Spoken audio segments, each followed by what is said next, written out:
కలుగునగాక. మన ప్రభువు ప్రియరక్షకుడైన యేసు ప్రభువు వారు మనలను మన కుటుంబాలను సంరక్షించి ప్రేమించి 40 దినాల ధ్యానాలు పూర్తి చేసుకుని ప్రభుని పునరుత్థాన పండుగను కూడా ఘనంగా జరిగించుకోవటానికి దేవుడు అవకాశం ఇచ్చి, పునరుద్ధానము తర్వాత మొదటి శుక్రవారము దేవుని సన్నిధిలో ఎలాగో కూడుకొని ఈ సంపూర్ణ రాత్రి ప్రార్థనలో దేవునితో గడిపే భాగ్యాన్ని, ఆయన వాక్యాన్ని ధ్యానించే అవకాశాన్ని మనకి ఇచ్చినందుకే మొదటిగా తండ్రి దేవుని కృతజ్ఞతాస్తుతులు చెల్లిస్తున్నాను. ఆయన ఆత్మతో సత్యంతో ఆరాధించడానికి కూడి వచ్చిన మీ అందరికీ ప్రభుపెట్టు వందనాలు. అందరికీ వందనాలు. దేవుడు మిమ్మల్ని మీ కుటుంబాలను మెండుగా దీవించి ఆశీర్వదించును గాక. ఈ సంపూర్ణ రాత్రి ప్రార్థన కొరకు ఏర్పరచబడిన లేఖన భాగాన్ని మనం చదువుగా విన్నాం.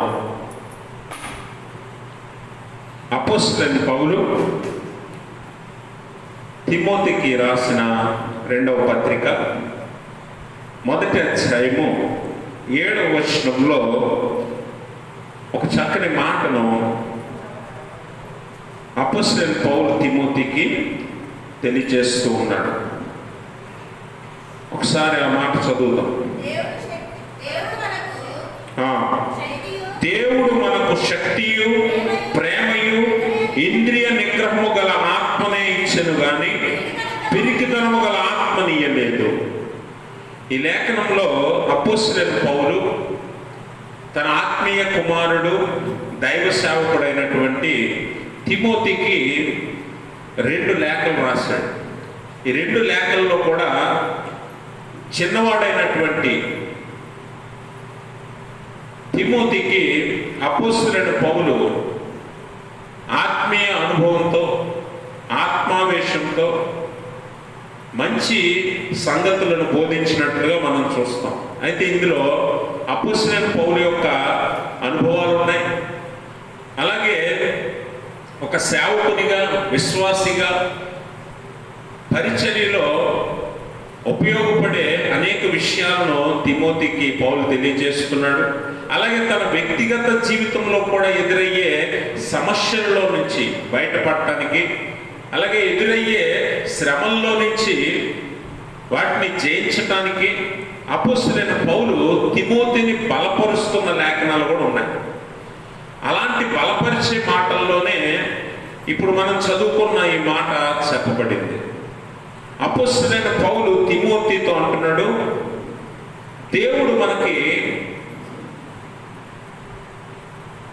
ఆత్మయు శక్తియు ప్రేమయు ఇంద్రియ నిగ్రహము గల ఆత్మను ఇచ్చి ఉన్నాడు కానీ పిరికితనము గల ఆత్మను ఇయ్యలేదు అనే మాట తిమోతిని చాలా ధైర్యపరిచింది, తిమోతిని చాలా బలపరిచింది. అయితే మనం గమనించవలసిన విషయం ఏంటంటే, గడిచిన 40 దినాల్లో శ్రమ ధ్యానాలు చేశాం. తర్వాత దేవుడు మనందరి కోసము శిలువ యాగం ఎలా చేశాడో, ఆ శిలువ యాగం తర్వాత ఆయన మరణము ద్వారా మనందరికీ మరణం మీద, పాపం మీద, అపవాది మీద ఎలా విజయం ఇచ్చాడో ఆ పునరుత్థానాన్ని కూడా మనం మననం చేసుకొని పునరుత్థాన పండుగను కూడా గత ఆదివారం ఘనంగా జరిగించుకున్నాం. అయితే దేవుడు ఎంత గొప్ప యాగాన్ని, శిలువ యాగాన్ని, తన బలి అర్పణను జరిగించి మనందరికీ మరణం మీద, అపవాది మీద, పాపం మీద విజయం ఇచ్చిన తర్వాత మనము ఆ విజయాన్ని పొందాలంటే, ఆ విజయాన్ని అనుభవించాలంటే, దేవుడు మనకిచ్చిన వాగ్దానాలను మన జీవితంలో రుచి చూడాలి అని అంటే మనం ఏం చేయాలన్నది కూడా దేవుడు యేసు ప్రభువు వారు తెలియజేశాడు. అందుకనే పౌలు కూడా తిమోతిని ఆ మాటలతోనే బలపరుస్తున్నాడు, ఆ ఉద్దేశంతోనే బలపరుస్తున్నాడు. దేవుడు మనకు విజయాన్ని ఇచ్చాడు, మంచిదే. అయితే ఆ విజయాన్ని మనము పొందాలి అని అంటే మరి మనమేం చేయాలన్న మాటను తిమోతికి పౌలు రాస్తున్నాడు. అందుకనే పౌలు తిమోతిని బలపరుస్తూ అంటాడు, దేవుడు మనకు ఒక వరం ఇచ్చాడు, దేవుడు మనకి వరం ఇచ్చాడు. ఆయన ఆ వరాన్ని మనకు ఎందుకు ఇచ్చాడంటే ఆయన ఇచ్చిన వాగ్దానాన్ని పొందటానికి. ఇప్పుడు వాగ్దానం ఏంటి? దేవుడిచ్చిన వాగ్దానం ఏంటంటే ఆయన మనకి నిత్య జీవాన్ని ఇస్తా అన్నాడు. నిత్య జీవం అనేది పరలోకంలో మనం పొందేది. అయితే ఆ పరలోకంలో పొందే ఈ నిత్య జీవం అనే వాగ్దానాన్ని మనం అనుభవించాలంటే ఈ లోకంలో బతికొండగా మనము దేవుడు ఇచ్చిన ఆ వరాన్ని మనము సంపాదించాలి. ఆ వరాన్ని సంపాదిస్తే దేవుడిచ్చిన వాగ్దానాన్ని మనము పొందుకోగలుగుతాం, దానికి అర్హులం అవుతాం. అందుకనే ఆత్మ గురించి ప్రత్యేకంగా పౌలు తిమోతికి జ్ఞాపకం చేస్తూ ఉన్నాడు. నువ్వు ఒంటరివి కాదు, నువ్వు భయపడవలసిన అవసరత లేదు అనే విషయంలో పౌలు తిమోతిని బలపరుస్తూ దేవుడు మనకు ఒక వరాన్ని ఇచ్చాడు. అదేంటి అంటే పరిశుద్ధాత్మ వరం. పరిశుద్ధాత్మ వరం. కనుక దేవుడు మరణాన్ని గెలిచాడు, పాపాన్ని గెలిచాడు, అపవాదిని గెలిచాడు అని మనము సంబరపడిపోవడం కాదు, కానీ ఆ పాపాన్ని ఆ మరణాన్ని మనము గెలవాలి. అది మన ముందు ఉంచబడిన పరీక్ష. ఆ పరీక్షను నెగ్గాలి అంటే దేవుడిచ్చే ఈ వరాన్ని మనం సొంతం చేసుకోవాలి. ఆ వరం ఏంటి అని అంటే అదే ఇక్కడ పౌలు చెప్తున్న మాట ఏంటంటే దేవుడు మనకు శక్తియు, ప్రేమయు, ఇంద్రియ నిగ్రహము కలిగిన ఆత్మను వరముగా ఇచ్చాడు.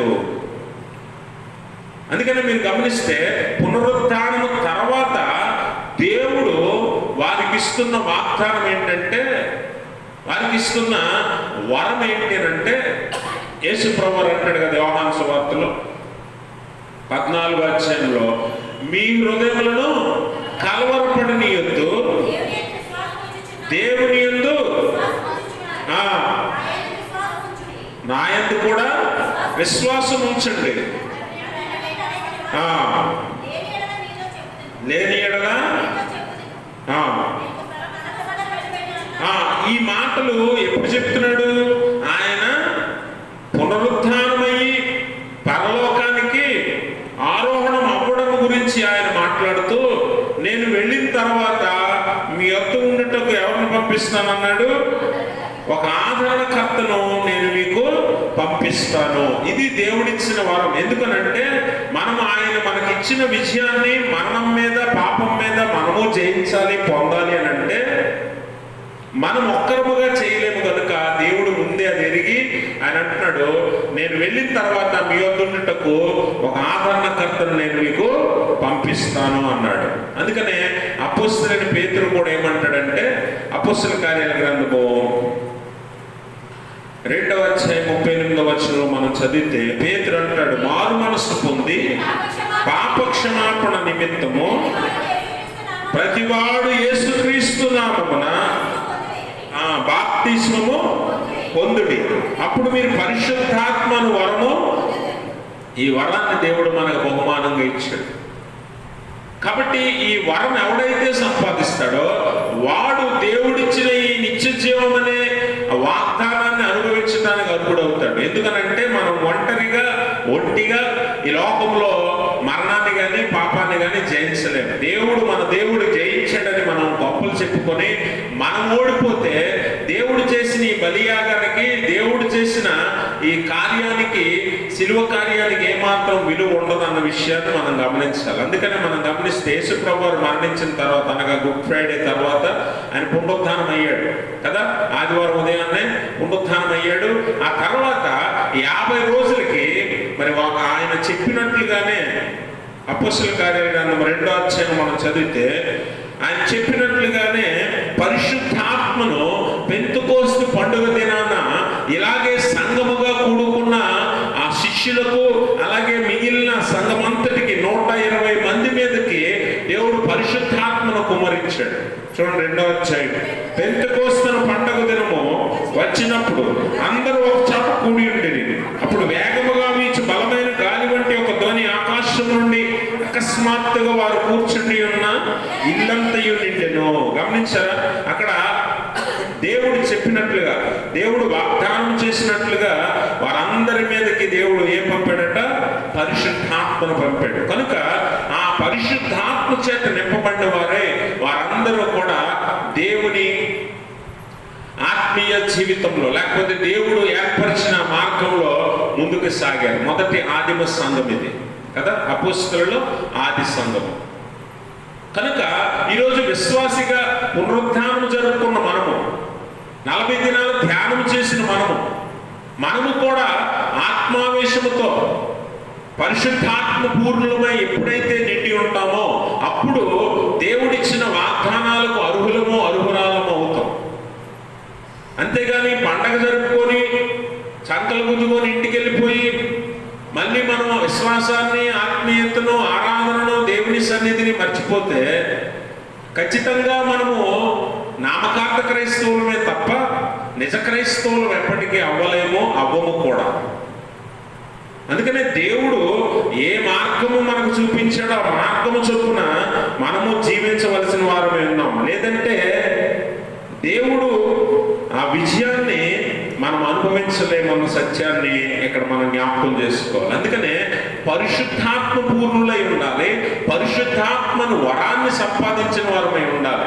అప్పుడు ఈ లోక జీవితంలో మనము దేవుడు కోరినట్లుగా మనం జీవించగలుగుతాం. అలాగే దేవుడిచ్చిన వాగ్దానానికి అర్హులము అవుతాం. అందుకనే పరిశుద్ధాత్మ వారి మీదకి వచ్చినప్పుడట వారు శక్తి పొందారు. మొట్టమొదటిగా పరిశుద్ధాత్మ మన జీవితాల్లో ఉంటే మనం ఏం సంపాదించగలము అని అంటే ఆస్తులు, అంతస్తులు, ఆశీర్వాదాలు మనం సంపాదించమేమో కానీ ఇహలోక సంబంధమైనవి దేవుడిచ్చే ఆ మేలు, దేవుడిచ్చే ప్రయోజనాలు, దేవుడిచ్చే ఆ ఆత్మీయ ఆశీర్వాదాలు మనం సంపాదిస్తాం. అందుకనే పరిశుద్ధాత్మ మొట్టమొదటిగా మనల్ని ఏం చేస్తుందట? బలపరుస్తుంది. అపోస్తలుల కార్యాలు 1:8 అంటాడు, పరిశుద్ధాత్మ మీ మీదకి వచ్చినప్పుడు మీరేం చేస్తారట? శక్తి నొందెదరు. అందుకే మీరు గమనిస్తే ఆ మేడగదిలో ఎంతమంది ఉన్నారు? 120 మంది ఉన్నారు ఇంచుమించు. 120 మంది మీదకి దేవుడు పరిశుద్ధాత్మను పంపినప్పుడట అక్కడ ఆదిమ సంఘస్థులు కొంతమంది చదువుకుని ఉండొచ్చు, కానీ ఎక్కువ మంది అపోస్తలులతో సహా ఎక్కువ మంది ఎవరట? పామరులే. అంటే ఏమీ తెలియని వారు, లోక జ్ఞానం ఎరిగిన వారు, చదువుకోని వారు, సామాన్యులు. పామరులు అని అంటే సామాన్యులు. అలాంటి సామాన్యులు అనేటువంటి వారు ఏం చేస్తున్నారు? అక్కడ పరిశుద్ధాత్మ శక్తి పొందేనంటే వివిధ భాషలు మాట్లాడుతున్నారు. అక్కడ అనేక మంది జనాంగం ఉన్నారు.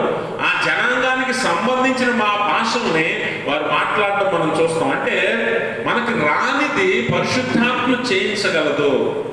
మనం బలహీనులమైతే మనల్ని శక్తివంతులను చేస్తుంది. కనుక పరిశుద్ధాత్మ మనకు అవసరం. ఒక మనిషి ఇంకొక మనిషిని గొప్పవాడిగా చేయలేడు ఎప్పటికీ, కానీ పరిశుద్ధాత్మ చేయగలడు. అందుకే పరిశుద్ధాత్మ శక్తి చేత మనం నింపబడినప్పుడు మనము దేవుని కొరకు ఒక గొప్ప సాక్ష్యంగా నిలబడతాం. ఆ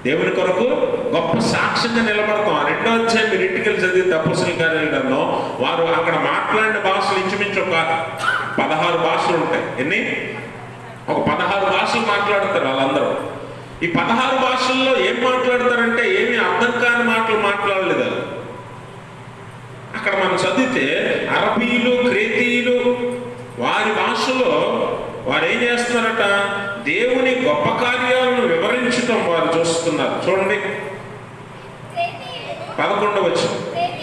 క్రేతీయులు, అరబీలు మొదలైన మనమందరమును వీరు మన భాషలతో దేవుని గొప్ప కార్యములను వివరించడం వినిచున్నామని చెప్పుకున్నారు. అంటే ఆ భాషలు ఏదో నోటికొచ్చిన భాషలు మాట్లాడట్లేదు వాళ్ళు. అవతల వ్యక్తి ఏ భాషకు చెందినవాడో ఆ భాష మాట్లాడుతున్నారు. ఆ భాషని ఎవరు చెప్తున్నారు సాక్ష్యం అంటే ఆ భాష వారే చెప్తున్నారు. క్రేతీయులు, అరబీలు వంటి భాష కలిగిన వారు అక్కడ ఉన్నారు కనుక వారికి అర్థమవుతుంది వీరేం మాట్లాడుతున్నారు. ఏంటంట? మన భాషలో వారు దేవుని గొప్ప కార్యములను వివరించుతున్నారు, అది మనం వినుచున్నాము అని వారు సాక్ష్యం చెప్తున్నారు. అంటే దేవుడు సామాన్యుల్ని, బలహీనుల్ని శక్తివంతులుగా చేస్తాడు. అందుకనే పరిశుద్ధాత్మ వరము అనేది ప్రతి క్రైస్తవునికి ఎంతో అవసరం అనేది ఈ లేఖనం మనకు నేర్పుతున్న మొదటి పాఠం. అందుకే తిమోతికి పౌలు అంటున్నాడు, దేవుడు మనకు ఒక ఆత్మనిచ్చాడు. ఈ ఆత్మ ఎలాంటిదట? ఈ ఆత్మ ప్రేమ, శక్తి, ఇంద్రియ నిగ్రహము కలిగిన ఆత్మ. ఇది పిరికి ఆత్మ కాదు. అందుకే విశ్వాసిగా నువ్వు సంపాదించుకోవాల్సిన విలువైన వరము, బహుమానం ఏమైనా ఉంది అని అంటే అది సన్మానాలు, సత్కారాలు, పదవులో, పరువు, ప్రతిష్టలో కాదు, కానీ పరిశుద్ధాత్మను సంపాదించుకోవాలి. ఈ పరిశుద్ధాత్మ నిన్ను బలపరుస్తుంది. నేను చేయలేను అనుకున్న పనిని నీ ద్వారా చేయించి దేవునికి మహిమను తెస్తుంది. దేవునికి మహిమను తెస్తుంది. దేవుని సాక్షిగా నిన్ను నిలవబెడుతుంది. దేవుని సాక్షిగా నిన్ను నిలవబెడుతుంది. అందుకనే పరిశుద్ధాత్మ మనల్ని ఏం చేస్తాట? దేవుని సాక్షిగా నిలవబెట్టి మనల్ని శక్తివంతులను చేసి దేవునికి మహిమనే కాదు, మనకు కూడా పరిశుద్ధాత్మ దేవుడిచ్చిన ఆ వాగ్దానానికి అర్హులుగా కూడా మనల్ని మారుస్తుందన్న విషయాన్ని ఈ లేఖనం ద్వారా మనం అర్థం చేసుకోవాలి. కనుక గమనించండి, మొట్టమొదటిగా పరిశుద్ధాత్మను ఎందుకు సంపాదించుకోవాలంటే, ఎందుకు మనం పరిశుద్ధాత్మ పూర్ణమై ఉండాలి అని అంటే, ఈ పరిశుద్ధాత్మ మనుషుల వలె పనిచేయదు, కానీ దేవుని శక్తి చేత మనలో పనిచేస్తూ మనల్ని దేవునికి అనుకూలముగా నడిపిస్తుందన్న సత్యాన్ని మొదట మనం తెలుసుకోవాలి. రెండవది, పరిశుద్ధాత్మ మనకు ఎలా ఉంటాడు అని అంటే, ఒక మంచి సహాయకుడిగా ఉంటాడట. ఎలా ఉంటాడు? A good helper. ఒక మంచి సహాయకుడు, హెల్పర్. అలాగే ఒక మంచి మార్గదర్శిగా ఉంటాడు, అడ్వకేట్.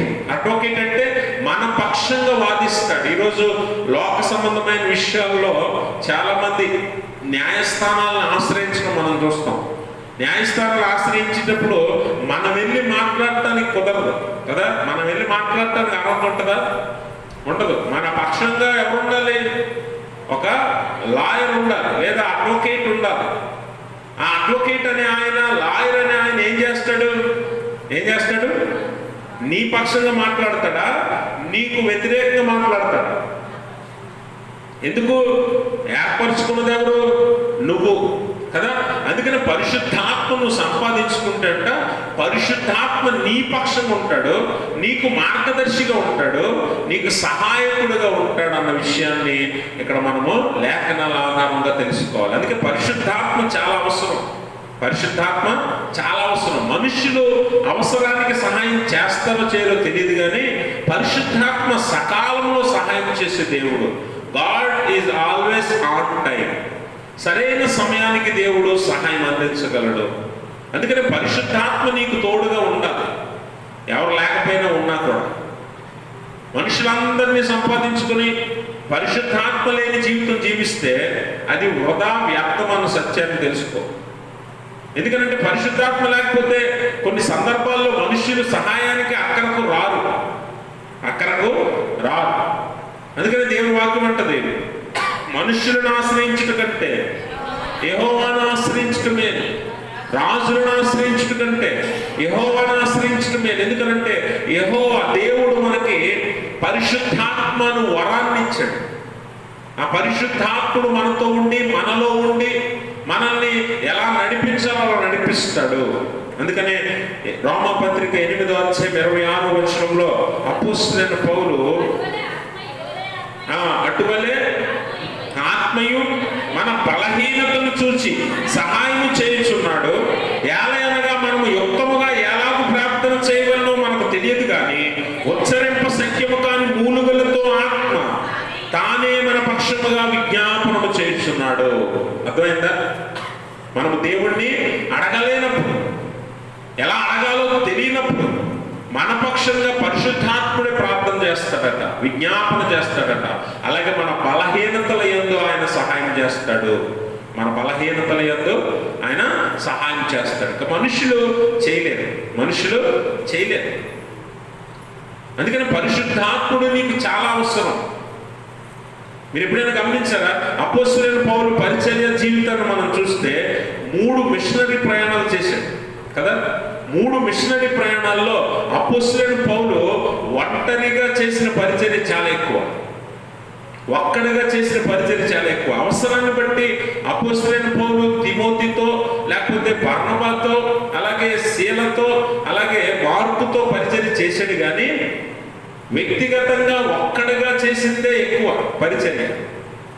అలా ఎలా చేయగలిగాడు అని అంటే, నేను ఎప్పుడు ఒంటరిని అనుకోలేదు పౌలు. ఎందుకనంటే పౌలుకి పరిశుద్ధాత్మ తోడు ఉంది. పరిశుద్ధాత్మ నడిపింపు ఉంది. అందుకే ఈరోజు మన జీవితాల్లో మనుషులు ఎంతమంది మన చుట్టూ ఉన్నా కూడా కొన్నిసార్లు ఒంటరి అనే ఆలోచన కలుగుతూ ఉంటుంది. అలా కలగకుండా ఉండాలి అని అంటే పరిశుద్ధాత్ముడు నీకు సహాయకుడై ఉండాలి, పరిశుద్ధాత్ముడు నీ తోడై ఉండాలి.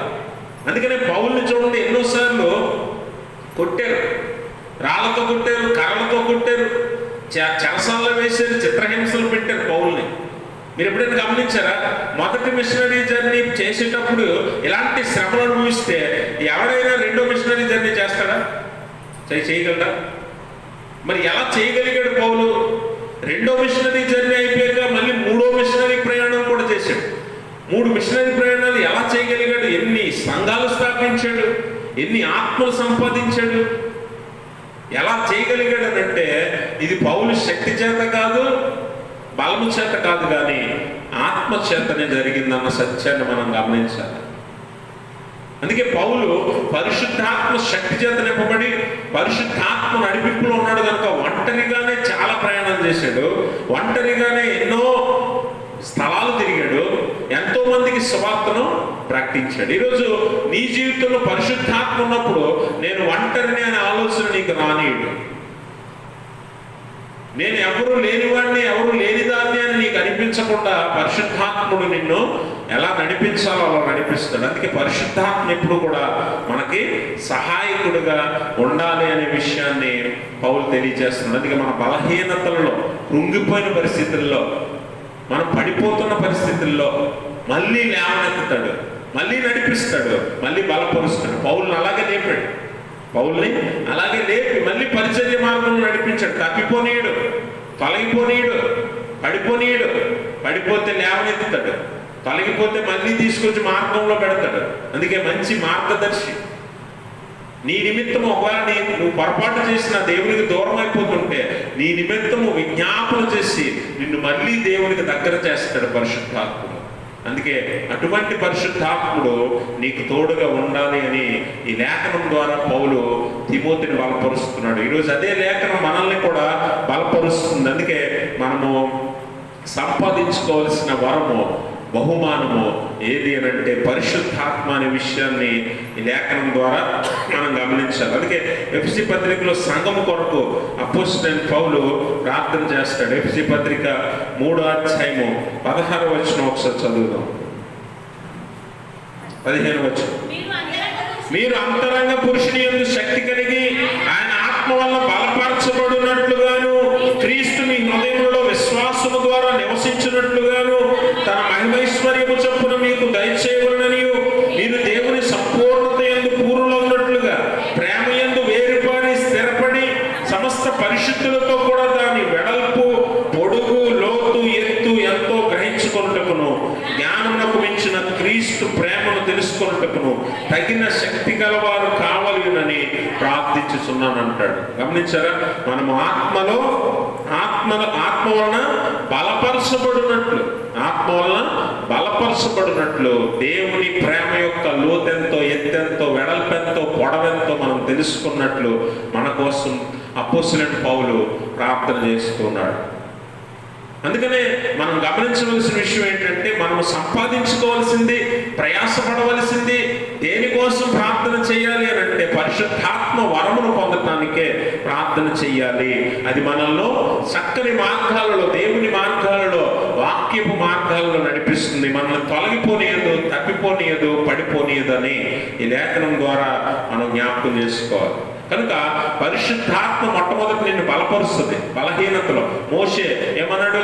నాలిక మాంద్యం ప్రభా, నేనేం చేయగలను అని అంటే దేవుడు అంటున్నాడు, నువ్వు వెళ్ళు, నువ్వేం చేయాలో నేను చేయిస్తానని అంటున్నాడు. అందుకే బలహీనులను దేవుడు ఎన్నుకున్నాడని కొరింథీ పత్రికలో పౌలు అంటాడు. ఏమి రాని వారిని, ఏమి తెలియని వారిని, అజ్ఞానులను, ఎన్నిక లేని వారిని, నీచులైనటువంటి మనల్ని ఎందుకు ఎన్నుకున్నాడంటే దేవుడు తన పరిశుద్ధాత్మ శక్తి చేత మనల్ని బలపరిచి తన నామానికి మహిమను తెచ్చుకోవటానికి దేవుడు ఎన్నుకున్నాడు. కనుక నీలో లోపం ఉంటే, బలహీనత ఉంటే, నీలో ఎటువంటి సామర్థ్యము లేకపోతే నువ్వు దేవుని సహాయం అడిగినప్పుడు పరిశుద్ధాత్ముడు నిన్ను బలపరుస్తాడు.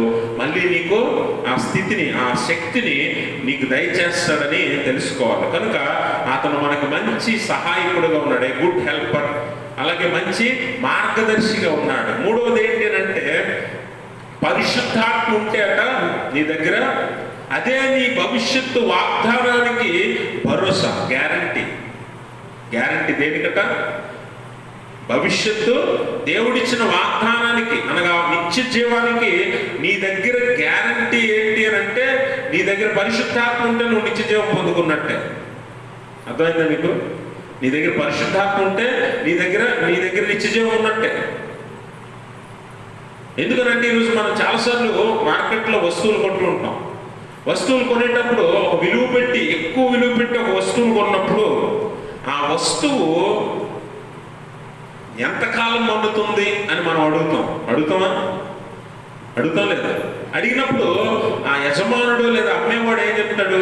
ఇంతకాలం పనిచేస్తుంది అంటే ఇంతకాలం పనిచేస్తుందని గ్యారంటీ ఏంటి అని అడుగుతాం.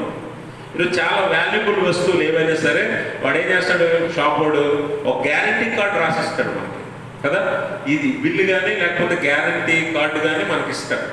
ఈ కార్డు ఉంటే ఆ వస్తువు ఒకవేళ పొరపాటున పని చేయకపోయినా ఈ కార్డు ద్వారా ఏం చేస్తాం? మళ్ళీ దాన్ని బాగు చేయించడమో లేకపోతే షాప్ వాడి దగ్గర తీసుకెళ్తే వాడు దాన్ని మళ్ళీ మార్చడమో ఏదో ఒకటి చేసి మళ్ళీ మనకు ఆ వస్తువు పనిచేసేలా చేస్తాడు కదా. ఇప్పుడు పరిశుద్ధాత్ముడు ఎందుకు నిత్య జీవానికి దేవుడిచ్చే వాగ్దానానికి గ్యారంటీగా ఉన్నాడు అని అంటే పరిశుద్ధాత్ముడే మనకు ఆ గ్యారంటీ అట. ఎందుకు అని అంటే ఒకవేళ మనం పడిపోతున్నా, తొలగిపోతున్నా మళ్ళీ మనల్ని పరిశుద్ధాత్ముడే బాగు చేస్తాడు. మళ్ళీ మనల్ని పరిశుద్ధాత్ముడే సిద్ధపరుస్తాడు. దేవుని వైపు మళ్ళా ఆ వాక్యం వైపు మనల్ని తిప్పేది పరిశుద్ధాత్ముడే అన్న విషయాన్ని మనము గమనించాలి. ఆ పరిశుద్ధాత్మ లేకపోతే మనము ఆ ఏదైతే పోగొట్టుకున్నామో దాన్ని మళ్ళీ సంపాదించలేము. ఏదైతే చాలాసార్లు మనము వస్తువులు వాడైపోయినప్పుడు షాప్ వాడిని అడిగితే వాడు ఫస్ట్ అడిగేది ఏంటంటే గ్యారంటీ కార్డు ఉందా, బిల్లు ఉందా అని అడుగుతాడు. లేకపోతే చేయలేమండి అంటాడు కదా. అలాగే దేవుడు నీ వైపు చూసినప్పుడు నీ దగ్గర పరిశుద్ధాత్మ ఉంటే, పరిశుద్ధాత్మ చేత నువ్వు నడిపించబడితే నువ్వు ఖచ్చితంగా పరలోకానికి నిత్య జీవానికి అర్హురాలు అవుతావన్న సత్యాన్ని మనం ఈ లేఖనాల్లో అర్థం చేసుకోవాలి. అందుకనే మనము దేని చేత ముద్ర వేయబడ్డామంట? పరిశుద్ధాత్మ చేత మనము ముద్ర వేయబడ్డామన్న సత్యాన్ని లేఖనం తెలియజేస్తుంది. ఎఫెసీ పత్రిక 1వ అధ్యాయము 13, 14 వచనాలు చదువుతాం. మీరును సత్యవాక్యము అనగా మీ రక్షణ సువార్తను విని క్రీస్తునందు విశ్వాసం ఉంచి వాగ్దానము చేయబడిన ఆత్మ చేత ముద్రింపబడితిరి, దేవుని మహిమకు కీర్తి కలుగుటకై ఆయన సంపాదించుకున్న ప్రజలకు విమోచన కలుగు నిమిత్తం ఈ ఆత్మ మన స్వాస్థ్యమును, మన స్వాస్థ్యం అంటే ఏంటి? దేవుడు మనకిచ్చిన బహుమానం, దేవుడు మనకిచ్చిన వాగ్దానం ఏంటది? శిలువ యాగం ద్వారా ఆయన నీకు ఇచ్చిన విలువైన ఆ వాగ్దానం ఏంటంటే నిత్య జీవం అనే ఆస్తి నీకు ఇచ్చాడు కదా. నిత్య జీవం అనే ఆస్తి నీకు దయచేశాడు. ఈ ఆస్తికి సంచకరువు అంటే ఏంటి? సంచకరువు అంటే ఇక్కడ బయానా అని ఉంటుంది. బయానా అంటే ఏంటంటే ముందే చెల్లించబడింది లేదా ముందే నీకు గ్యారంటీగా ఇవ్వబడింది. ఏంటది? పరిశుద్ధాత్మ అనే సంచకరువులు మనకిచ్చాడు దేవుడు. అర్థమైందా నీకు? ఎందుకు ఇచ్చాడు? నీకు ముందు దేవుడు వాగ్దానం చేసిన స్వాస్థ్యం అనగా నిత్య జీవాన్ని నువ్వు మరణము తర్వాత పొందటానికి ముందే పరిశుద్ధాత్మను నీకు బయానాగా దేవుడు ఇచ్చాడు. కాబట్టి ఆ పరిశుద్ధాత్మ లేకపోతే దానికి గ్యారంటీ లేదు నిత్య జీవానికి. కనుక నిత్య జీవము నీకు బహుమానంగా ఉంది అనటానికి పరిశుద్ధాత్ముడే గ్యారంటీ. 4వ అధ్యాయం 30 వచనంలో కూడా ఎఫెసీ పత్రిక 4:30లో కూడా అంటాడు కదా, దేవుని పరిశుద్ధాత్మను దుఃఖపరచుకుడి, విమోచన దినము వరకు ఆయన యందు మీరు ముద్రింపబడి ఉన్నారు. విమోచన దినం అనగా తీర్పు దినము దాకా. తీర్పు దినము దాకా మీరు ఏం చేయబడ్డారట? పరిశుద్ధాత్మ చేత ముద్రించబడి ఉన్నారు. We are sealed. సీల్డ్ అంటే ఏంటి? సీల్డ్ అంటే ఏంటి? మనం గమనించాము. 40 దినాల ధ్యానాల్లో యేసు ప్రభు వారిని సమాధి చేసిన తర్వాత ప్రధాన యాజకులు పిలాతు దగ్గరికి వెళ్ళి యేసు ప్రభు వారి గురించి మాట్లాడుతూ, ఆ వంచకుడు బ్రతికి సజీవుడై ఉన్నప్పుడు మరణించి 3వ దినంలో లేస్తానని చెప్పాడు, కాబట్టి సమాధిని కావలి ఉంచండి అని పిలాతుతో చెప్పినప్పుడు, పిలాతు నేను కావలి ఉంచాను, మీరు చేయగలిగింది ఏదో చేసి సమాధిని భద్రంగా చూడండి అని చెప్పినప్పుడు వారు ఏం చేస్తారు, రోమా సైనికుల చేత సమాధి రాయికి ఏం చేస్తారు, ముద్ర వేస్తారు. ముద్ర అంటే స్టాంప్, సీల్. ఈ ముద్ర ఎందుకు అని అంటే, ఈ ముద్ర ఎవరిది అని చెప్పడానికే కదా, అవునా? ఇప్పుడు మనం ప్రభుత్వ కార్యాలయాల్లోకి వెళ్ళి ఏదైనా పని చేయాలి అని అనుకుంటే, మనం ఆధార్ కార్డు కానీ రేషన్ కార్డు కానీ ఇంకేతర కార్డ్స్ ఏమైనా అప్లై చేయాలనుకున్నప్పుడు మనకి ప్రభుత్వం తరఫున ఒక ముద్ర వేయబడుతుంది. అప్పుడు అది అప్రూవల్ అవుతుంది, లేదంటే అవుతుంది కదా. ఆ స్టాంప్ లేకపోతే అది ఎందుకు పనికిరాదు. అలాగే దేవుడు తన సంపాదించుకున్న జనాంగాన్ని గట్ట పరిశుద్ధాత్మనే ముద్ర వేశాడు. వారే పరలోకానికి అర్హులు అన్న సత్యాన్ని మనం ఇక్కడ అర్థం చేసుకోవాలి. అందుకే పరిశుద్ధాత్మను నువ్వు సంపాదించుకోవాలి, ఆ పరిశుద్ధాత్మను నువ్వు పొందుకోవాలి. పొందుకోవటానికి మనం మారు మనస్సు, అలాగే బాప్తిస్మము, రెండింటి ద్వారా పరిశుద్ధాత్మను వరాన్ని పొందుతామని పేతురు మాట్లాడుతున్నాడు. అది లేకపోతే బాప్తిజం తీసుకోవచ్చు, పరిశుద్ధాత్మ లేకుండా బాప్తిజం తీసుకోవచ్చు, మారు మనసు లేకుండా కూడా బాప్తిజం తీసుకోవచ్చు. కానీ పరిశుద్ధాత్మ లేనప్పుడు నీ మారు మనసుకు కానీ, నీ బాప్తిజమానికి కానీ, నీ భక్తికి కానీ, నీ విశ్వాస జీవితానికి కానీ ఏ వాల్యూ కూడా లేదు, నో వ్యాలిడిటీ. ఎందుకంటే స్టాంప్ లేదు కదా, అవునా? అవునా కాదా? మనం ఎంత చక్కగా రాసినా, పత్రం అంతా ఎంత చక్కగా నింపినా, కింద గవర్నమెంట్ స్టాంప్ లేకపోతే ఆ పత్రం ఎలాగైతే చెల్లదో, అలాగే మనం ఎంత భక్తి చేసినా, మనం ఎంత విశ్వాసం కలిగినా, మనం ఎంత ఆరాధన చేసినా, పరిశుద్ధాత్మలో మనం ముద్రించబడకపోతే దేవుని ఎదుట మనం నిరర్థకమైపోతాం, నిష్ఫలమైపోతాం. మన భక్తి, మన విశ్వాసం అన్ని నిష్ఫలమవుతాయన్న సత్యాన్ని మనం గమనించాలి. అందుకనే మనం పరిశుద్ధాత్మలో ముద్రింపబడి ఉన్నాము. అలాగే పరిశుద్ధాత్మ మనము పొందుకున్న స్వాస్థ్యానికి సంచకరువుగా పరిశుద్ధాత్మను మనకి ఇవ్వబడ్డాడు. ఈ పరిశుద్ధాత్మ లేకపోతే నీవు నిత్య జీవాన్ని సంపాదించలేవు, స్వాస్థ్యాన్ని పొందలేవు. స్వాస్థ్యం అంటే ఆస్తి కదా. దేవుడు మనకి ఇచ్చిన ఆస్తి ఏంటంట, నిత్య జీవం. అపవాది మీద, మరణం మీద మనకు విజయాన్ని ఇస్తూ నిత్య జీవం అనే ఆస్తిని మనకి ఇచ్చాడు, బహుమానాన్ని, వాగ్దానాన్ని మనకి ఇచ్చాడు. దాన్ని సంపాదించాలంటే ఖచ్చితంగా మనము పరిశుద్ధాత్మలో నడిపింపబడాలి. కనుక ఆ పరిశుద్ధాత్మ మనల్ని ముద్రించి సంరక్షిస్తుంది.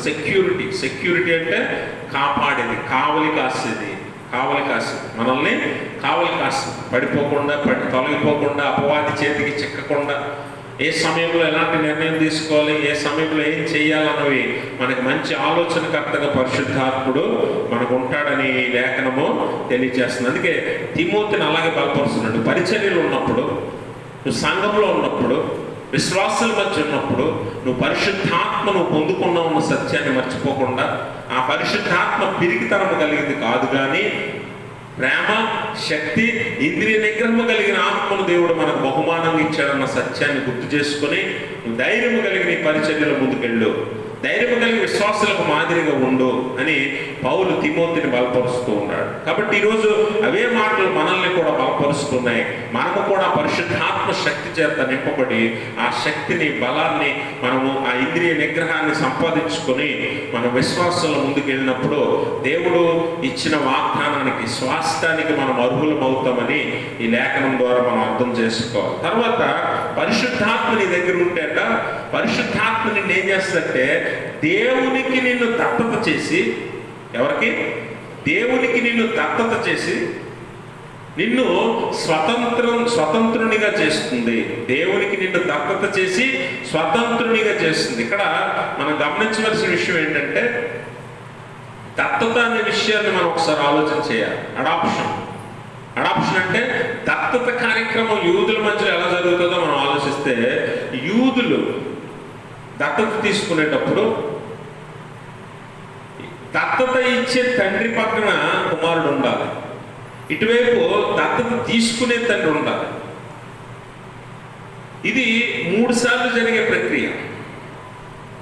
అయితే 3వసారి ఆ కుమారుడు ఆ తండ్రిని వదిలేసి ఈ తండ్రి దగ్గరికి వచ్చే సమయానికి ఆ కుమారుడి మీద ఎటువంటి భారము ఉండకూడదు, ఎటువంటి అప్పు ఉండకూడదు, ఎటువంటి రుణము ఉండకూడదు. ఆ కుమారుడు ఆ తండ్రికి ఏదైతే చెల్లించవలసి ఉందో అంతా కూడా పూర్తిగా చెల్లించి ఈ కుమారుడిని ఈ తండ్రి సొంతం చేసుకోవాలి. ఆ తండ్రిని ఇంక విడిచిపెట్టేయాలి. ఆ తండ్రితో ఆ కుమారుడికి ఇంక సంబంధం ఉండదు. ఇది దత్తత కార్యక్రమం. అయితే యేసు ప్రభువారు ఈ లోకంలోకి వచ్చిందే ఈ కార్యక్రమం చేయటానికి. అందుకని పరిశుద్ధాత్మ మనల్ని ఏం చేస్తాడట, దేవుని వైపు నడిపించి, యేసు ప్రభువారి వైపు నడిపించి మనల్ని ఆయనకు దత్తత చేసి మనల్ని స్వతంత్రులుగా చేస్తాడు. స్వతంత్రులుగా చేస్తాడు అంటే మనం ఎవరి నుంచి స్వతంత్రత పొందాలి అని అంటే, పాపము, మరణము, అపవాది చేతి కింద ఉన్నమ్మా.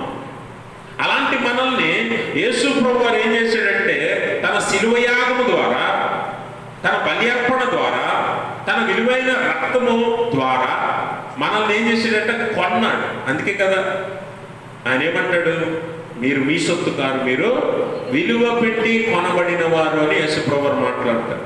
ఎందుకంట ఆయన పూర్తిగా మన వెల చెల్లించి మనల్ని కొన్నాడు. ఇప్పుడు మనము ఎవరి పిల్లలము అంటే పరలోకపు తండ్రి అయిన దేవుని పిల్లలం అవుతామని దేవుని వాక్యం తెలియజేస్తుంది. అందుకే ఎఫెసీ పత్రిక 2:19 మీరిక మీదట పరజనులను పరదేశస్థులై ఉండక పరిశుద్ధులతో ఏకపట్టణస్థులను దేవుని ఇంటి వారినై ఉన్నారని అపోస్తలుడైన పౌలు మాట్లాడుతున్నాడు. ఎందుకు? ఆ శిలువ మరణము వలన, అక్కడ యేసు ప్రభువు కార్చిన రక్తము వలన, ఆయన చేసిన త్యాగము వలన మనం ఇక మీదట ఇహలోక సంబంధమైన పిల్లలుగా ఉండవు. వాస్తవానికి మనం మట్టితో చేయబడ్డాం. మట్టి ఈ లోక సంబంధమైనది కనుక ఈ లోక సంబంధమైన విషయాలకే మనము వారసులుగా ఉన్నాం అప్పటిదాకా. అందుకే పాపం కింద ఉన్నాం, మరణానికి బానిసలమయ్యాం, పాపపు దాస్యంలో ఉన్నాం, అపవాదికి బానిసలుగా ఉన్న మనల్ని దేవుడు ఏం చేశాడట, మట్టిని కాస్త మహిమగా మార్చి ఆయన మనందరి కోసం రక్తాన్ని కార్చి వెల చెల్లించి విమోచన క్రయధనం చెల్లించి మనందరినీ అపవాది చేతిలో నుంచి, మరణం చేతిలో నుంచి, పాపం చేతిలో నుంచి విడిపించి మనల్ని స్వతంత్రులను చేశాడు. స్వతంత్రుల్ని చేశాడు. ఆ స్వతంత్రతలోని మనం వస్తూనే ఇంకొక విలువైన కార్యాన్ని దేవుడు చేశాడు. ఏంటది? మీరిక మీదట పరజనులు పరదేశస్తులై ఉండక దేవుని ఇంటి వారు పరిశుద్ధులతో ఏకపట్టణస్తులు అయ్యారు. అనంటే నా ఇంటి వారు అయ్యారు మీరు, అనగా నా బిడ్డలు అయ్యారు, నా వారసులు అయ్యారు, నా పిల్లలు అయ్యారు మీరు అని దేవుడు చెప్తూ ఉన్నాడు. నా పిల్లలుగా మీరు మారారు అని దేవుడు తెలియజేస్తూ ఉన్నాడు. అందుకనే మనం ఏం చేస్తామంట, రోమపత్రిక 8:15 ఒకసారి చదివితే, ఏలయనగా మరలా భయపడటకు మీరు దాస్యపాత్మను పొందలేదు కానీ దత్తపుత్రాత్మను పొందితిరి. ఆత్మ కలిగిన వారమై మనం అబ్బా తండ్రి అని మొరపెట్టుచున్నాం. గమనించారా? మనం భయపడటానికి, మరణానికి కానీ అపవాదికి కానీ పాపానికి కానీ భయపడటానికి ఇంకా అవకాశం లేకుండా దేవుడు ఏం చేశాడట, మనల్ని ఒక్క ఆత్మ ద్వారా, దత్తపుత్రాత్మ ద్వారా దేవునికి పిల్లలను చేశాడు. అందుకే మనం అబ్బా తండ్రి అంటాం. ఈ తండ్రి ఎవరు అంటే మన పరలోకపు తండ్రి, అత్యున్నత సింహాసనం మీద ఆసీనుడైన దేవుడు, సర్వ సృష్టికర్త అయిన దేవుడు మనకు తండ్రి. ఆయన పిల్లలు మనము అని పరిశుద్ధాత్మ ద్వారా మనము ఆ దత్తత తీసుకోబడ్డామన్న సత్యాన్ని ఈ లేఖనం మనకు తెలియజేస్తుంది. కాబట్టి మనం ఇక మీదట దేవుని పిల్లలుగా మారుతాం. లోక సంబంధమైన వారంగా మనం ఉండము. అయితే మనం ఆయన పిల్లలమైతే క్రీస్తు తోడి వారసులము అంటాడు పౌలు కదా. మనం ఇక భయపడటానికి ఏమీ లేదు. మరణానికి కానీ, పాపానికి కానీ, అపవాదికి కానీ, లోకానికి కానీ దేనికి భయపడవలసిన పని లేదు. మీరు అపోస్తలులను చూడండి. అపోస్తలులు అందరూ కూడా, యోహాను తప్పించి ఇంచుమించు 11 మంది అపోస్తలులు కూడా హతసాక్షులయ్యారు. వారు భయపడ్డారంటారా? వారు పిరిగితనంతో పారిపోయారంటారా?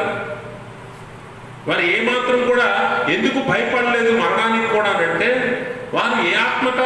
దత్తపుత్రాత్మ చేత నింపబడ్డారు, పరిశుద్ధాత్మ చేత నింపబడ్డారు. అందుకే ఆ ఆత్మశక్తి చేత వారు మరణాన్ని కూడా ఎదిరించగలిగారు. ఏమాత్రం పిరికితనం కానీ, ఏమాత్రం భయం కానీ వారు చూపించలేదు అని లేఖనాలు స్పష్టంగా తెలియజేస్తున్నాయి. చరిత్ర కూడా తెలియజేస్తుంది. అపోస్తలులు ఎలాగా హతసాక్షులయ్యారు కదా. అందుకనే పేతురుతో సహా ఇంచుమించు అందరూ అపోస్తలులు కూడా మరణాన్ని ఎదిరించారన్న విషయాన్ని మనం ఇక్కడ జ్ఞాపకం చేసుకోవాలి. అందుకే ఆ స్వతంత్రత మనకు దేవుడు ఇస్తాడు. అలాగే ఆయన తత్వత తీసుకుని ఆయన బిడ్డలుగా మనల్ని ప్రకటిస్తాడు. ఆయన అంగీకరించి వారికి ఆయన కుమారులకు ఆయన అధికారం ఇచ్చును అని లేఖనం తెలియజేస్తుంది కదా.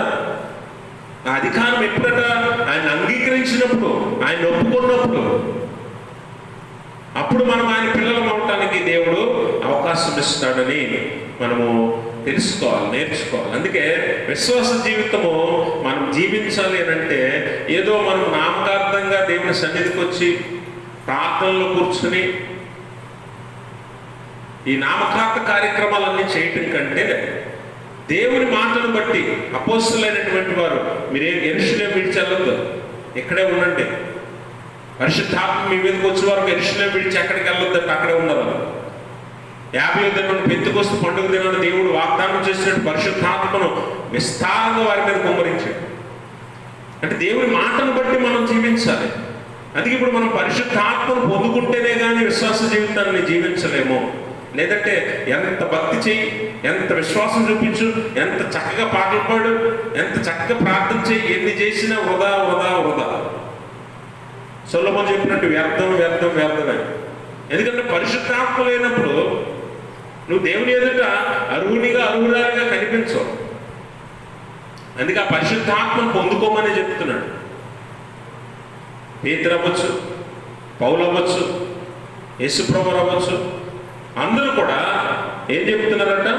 పరిశుద్ధాత్మ చేత మీరు నడిపించబడాలి. అందుకే నేను వెళ్ళి మీ వద్ద ఉన్నట్టు ఒక పరిశుద్ధాత్మను, వేరొక ఆదరణకర్తను మీకు పంపిస్తాను అన్నాడు. ఆ పరిశుద్ధాత్మను దుఃఖపరచొద్దని పౌలు అంటున్నాడు. దుఃఖపరచడం అంటే ఏంటి? ఏమంటే ఎప్పుడైనా మన దగ్గర ఉన్న వాళ్ళు మనం దుఃఖపరిస్తే మన దగ్గర ఉంటారా? వాళ్ళు ఉంటారా? మన దగ్గర ఉన్న వాళ్ళని దుఃఖపరిస్తే వాళ్ళు ఉంటారు మన దగ్గర. మరి పరిశుద్ధాత్మను దుఃఖపరిస్తే ఆయన నీ దగ్గర ఎలా ఉంటాడు? నీలో ఎలా ఉంటాడు? అందుకే పరిశుద్ధాత్మను దుఃఖపరచొద్దు. విమోచన దినం వరకు మీరు పరిశుద్ధాత్మను ముద్రింపబడి ఉన్నారని పౌలు మాట్లాడుతున్నాడు. ఆ పరిశుద్ధాత్మను నువ్వు దుఃఖపరచకుండా పరిశుద్ధాత్మ చెప్పినట్టు నువ్వు నడిస్తే ఖచ్చితంగా నువ్వు దేవుడిచ్చిన స్వాస్థ్యాన్ని, వాగ్దానాన్ని అనుభవించగలుగుతావని లేఖనం తెలియజేస్తూ ఉంది. కాబట్టి గమనించండి, దేవుడు మనకు శక్తిని ఇస్తాడు. దేవునికి, క్రీస్తుకి సాక్షిగా మనం నిలబడతాడు. మనం బలహీనమైనా, అర్హత లేకపోయినా, మనం ఎన్నిక లేకపోయిన వారమైనా దేవుడు మనల్ని బలంతో, శక్తితో నింపి దేవునికి సాక్షులుగా నిలబడతాడు. రెండోది, మనకు మంచి సహాయకుడిగా, మార్గదర్శిగా ఉంటాడు. మనుషులు ఇవ్వలేని ఆలోచన దేవుడు పుట్టిస్తాడు. మనుషులు ఇవ్వలేని ఆలోచన దేవుడు మనకు పుట్టిస్తాడు. గొప్ప ఆలోచనలు మనలో పుడతాయి. గొప్ప గొప్ప వారు, సైంటిస్టులు వంటి వారు, క్రైస్తవ సైంటిస్టులు అయినటువంటి వారు ఎన్నో గొప్ప విషయాలు కనిపెట్టడానికి గల కారణాలు కూడా వారు సాక్ష్యం చెప్తారు. చెప్పినప్పుడు మేము ఇలా కనిపెట్టడానికి గల కారణము దేవుడే, పరిశుద్ధాత్ముడే, పరిశుద్ధ గ్రంథమే అని వారు చాలాసార్లు సాక్ష్యం చెప్పిన వారు చాలా మంది ఉన్నారు. ఎందుకనంటే దేవుడు మనుషులిచ్చే ఆలోచనల కంటే గొప్ప ఆలోచన దేవుడు పుట్టిస్తాడు. అందుకనే నీకు మంచి ఆలోచనలు కలగాలంటే, చక్కని మార్గాల్లో నువ్వు నడిపించబడాలి అని అంటే నీకు పరిశుద్ధాత్ముడే సరైన సహాయకుడు. మనుషులు ఒక్కొక్కసారి నచ్చితే ఒకలా తీసుకెళ్తారు, నచ్చకపోతే ఇంకోలా తీసుకెళ్తారు కదా. అందుకే మనుషులు కాదు, పరిశుద్ధాత్మను నమ్ముకోవాలి. అలాగే పరిశుద్ధాత్ముడు మనకు మన నిత్య జీవానికి, స్వాస్థానికి భరోసా, గ్యారంటీగా ఆయనే ఉంటాడు. మనుషులు నీకు ఎవరైనా గ్యారంటీ ఇవ్వగలరా? నేను నీకు ఇప్పిస్తాను పరిశుద్ధాత్మ అని. ఆ మధ్యాహ్నం ఒక పాస్టర్ గారు ఒక విశ్వాసతో ఫోన్లో మాట్లాడిన సంభాషణ ఏదో బయటకు వచ్చినప్పుడు ఆ పాస్టర్ గారు అంటాడు ఆ విశ్వాసతో, నాన్న పరలోకంలో గేట్ దగ్గర పేతురు గారు ఉంటారు, ఆయనకి 10,000 ఇవ్వాలి, మరి ఆ 10,000 సర్దితే పరలోకాన్ని పంపేస్తాను నిన్ను అని పాస్టర్ గారు విశ్వాసంతో చెప్తున్నాడు.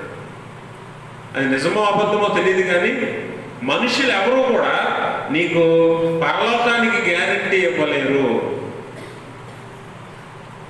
పరిశుద్ధాత్ముడే నిన్ను అక్కడికి నడిపించగలడు. అందుకనే హీఈస్ ద ఓన్లీ గ్యారంటీ.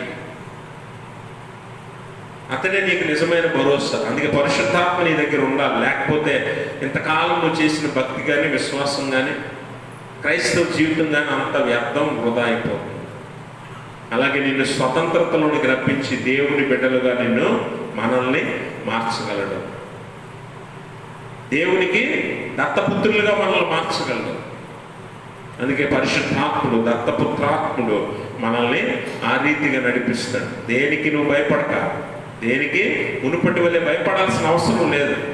అపవాదికి కానీ, మరణానికి కానీ, పాపానికి కానీ దేనికి నువ్వు భయపడవలసిన పని లేదు. ఎందుకంటే నీ పాపములన్నీ కొట్టివేయబడ్డాయి. మరణము ఓడించబడింది. అపవాది శిలువ దగ్గర ఓడిపోయాడు. కాబట్టి అవేవి నీ మీద ప్రభుత్వం చేయలేవు, అవేవి నీ మీద అధికారం చూపించలేవు. కాబట్టి భయపడక పరిశుద్ధాత్మ నింపుదలతో, పరిశుద్ధాత్మ చేత నువ్వు నడిపించబడితే నువ్వు దేవునికి కుమారులవు, కుమార్తెలవు అవుతావు అని లేఖనం తెలియజేస్తుంది. చివరిగా పరిశుద్ధాత్మ నీలో ఉంటే సంపూర్ణమైన రూపాంతరం చెందుతాం. సంపూర్ణమైన రూపాంతరం అంటే ఎలాంటిది అంటే, మనము గొంగలి పురుగును చూస్తాం. గొంగలి పురుగుకు, సీతాకోక చిలుకకు మనము పోలిక చూస్తే అసలు రెండింటికి ఏమో పోలికలు కూడా కనిపించవు మనకి. కానీ ఈ గొంగలి పురుగు, ఈ సీతాకోక చిలుక అదైతే సత్యమే కదా, అదైతే వాస్తవమే కదా. కానీ గొంగలి పురుగు, సీతాకోక చిలుకను పక్క పక్కన పెట్టి చూస్తే ఇది వేరు, ఇది వేరు అన్నట్టు ఉంటుంది. విశ్వాసి కూడా పరిశుద్ధాత్మతో నింపబడితే మునుపటి జీవితానికి ఇప్పుడు జీవితానికి చాలా వ్యత్యాసం వచ్చేస్తుంది. ఎంత అంటే పాత జీవితానికి ఇప్పటి జీవితానికి సంబంధం ఉండదు. అంత మార్పు తీసుకొస్తాడు పరిశుద్ధాత్ముడు. మనుషులు ఇంత మార్పును ఒక మనిషిలో చేయలేదు, కానీ పరిశుద్ధాత్ముడు చేయగలడు. ఎంతగానంటే శారీరక జీవితంలో నుంచి ఆత్మీయ జీవితంలో పూర్తిగా మార్చగలడు నిన్ను. ఇక మీదట నీకు లోకాశలు కానీ, లోకంలో ఉన్న వాటి మీద కానీ, లేకపోతే శరీరాశలు కానీ, లోకంలో ఉన్న దేని మీద కూడా నీకు ఏమాత్రమో ఆసక్తి కానీ, ప్రేమ కానీ ఉండదు. అలా పూర్తిగా నిన్ను దేవునిలోనికి నడిపించగలడు పరిశుద్ధాత్ముడని మనం గమనించాలి. అలా మనం ఎప్పుడైతే దేవునిలోనికి రూపాంతరం చెందుతామో అప్పుడు మనలో ఆత్మీయ ఫలాలు ఫలిస్తాయి.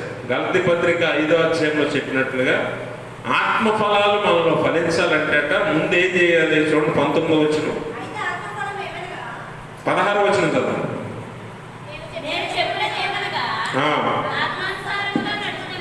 ఆత్మానుసారముగా నడుచుకున్నది, అప్పుడు మీరు ఏం నెరవేర్చరు? శరీరేచ్ఛలను నెరవేర్చరు. శరీరము ఆత్మకును, ఆత్మ శరీరమును విరోధముగా ఉంటాయి రెండు. చదవండి. శరీర కార్యాలు ఏమనగా చదవండి తర్వాత.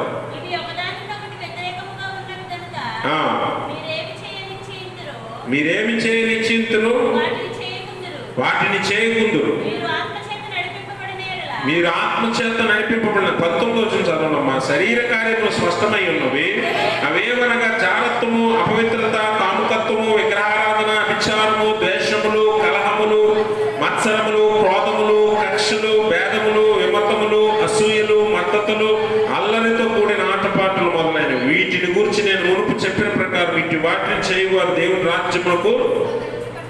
రాజ్యమును స్వతంత్రించుకున్నారని మీతో. అంటే ఆత్మ ఫలాలు ఫలించడానికి ముందు ఇవి జరిగించేవాడు ఎవడైనా కూడా పరలోకానికి కానీ దేవుని రాజ్యానికి కానీ అర్హుడు కాడు. ఇవి ఉంటే పరిశుద్ధాత్మ మనలో ఉండదు, పరిశుద్ధాత్మ ఫలాలు మనలో కలగవు.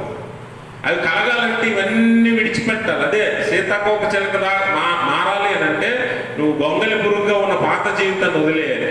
ఈ చెప్పబడ్డ శరీర కార్యాలన్నీ వదిలేసి పూర్తిగా రూపాంతరం చెందితే అప్పుడు దేవుడు నీలో ఆత్మీయ ఫలాలను ఫలింపచేస్తాడని ఈ లేఖనం ద్వారా పౌలు మళ్ళా మన జ్ఞాపకం చేస్తూ ఉన్నాడు. కాబట్టి మనము పూర్తి రూపాంతరం చెందితే కానీ, అనగా మారు మనస్సు అనొచ్చు, లేకపోతే మన శరీర జీవితాన్ని విడిచిపెట్టడం అనొచ్చు. రెండింటిలో ఏదైనా మనం చెప్పొచ్చు. మారు మనసు పొంది, అందుకే పేతురు అంటున్నాడు, ఇందాక చదువుకున్నాం కదా అపోస్తలుల కార్యాల గ్రంథం 2:38 మారు మనస్సు పొంది పాప క్షమాపణ నిమిత్తము ప్రతివాడు యేసుక్రీస్తు నామములో బాప్తిసం పొందాలి. అప్పుడు మీరు పరిశుద్ధాత్మ వరాన్ని పొందుతారు. అంటే ఈ ట్రాన్స్ఫర్మేషన్ నీలో కలిగితే, ఈ మార్పు నీలో వస్తే, ఈ మారు మనస్సు నీకు కలిగితే, అప్పుడు నువ్వు బాప్తిస్మానికి అర్హుడివి.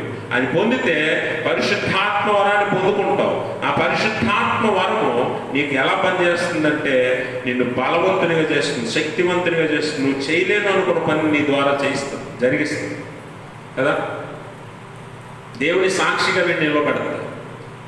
అలాగే నీకు మంచి సహాయకుడిగా, మార్గదర్శిగా ఉంటుంది.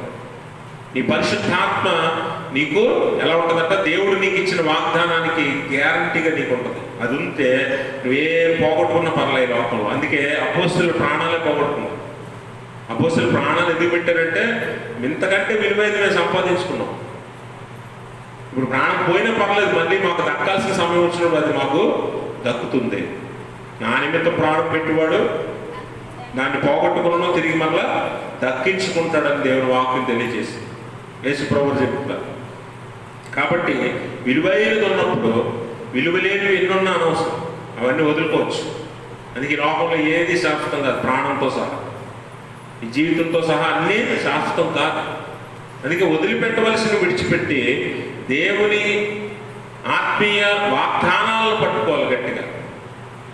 అందుకే దేవుని వాక్యంలో అపోస్తలులు పౌలు సమస్తము పరీక్షించి మేలైంది చేపట్టుడి, మేలైంది పట్టుకోండి. మనం వ్యర్థమైన వాటిని అన్నింటిని పట్టుకొని వృధా ప్రయాసంగా జీవితాన్ని, సమయాన్ని పాడు చేసుకుంటున్నాం. దేవుని దగ్గర గడపడానికి మనకు సమయం ఉండదు, కానీ ఇతర విషయాల మీద ఎంతో సమయాన్ని వెచ్చిస్తున్నాం. కానీ చివరికి అది వ్యర్థమైన సత్యాన్ని తెలుసుకున్నప్పుడు పశ్చాత్తాపడిన సమయం ఉండదు, పశ్చాత్తాపడిన సమయం ఉండదు. అందుకనే గమనించాలి, మన ఆత్మఫలాలు ఫలించినట్లు పరిశుద్ధాత్మ వరాన్ని సంపాదించుకుంటే, ఆ పరిశుద్ధాత్ముడే మనల్ని దేవుని యొద్దకు నడిపిస్తాడు, మన గమ్యాన్ని చేరుస్తాడు, పరలోక రాజ్యంలో వారసురాలుగా మనందరినీ చేస్తాడు. అటువంటి స్థితి సంపూర్ణ రాత్రి ప్రార్థనలో దేవుడు తన పరిశుద్ధాత్మ ద్వారా మనందరికీ దయచేయును గాక. ఆమేన్. సమస్త జ్ఞానంలో మించిన దేవుని సమాధానం యేసుక్రీస్తు వల్ల మీ హృదయంలోకి, మీ తలంపులకు కావలి ఉండను గాక. ఆమేన్. దయచేసి అందరూ కూర్చో.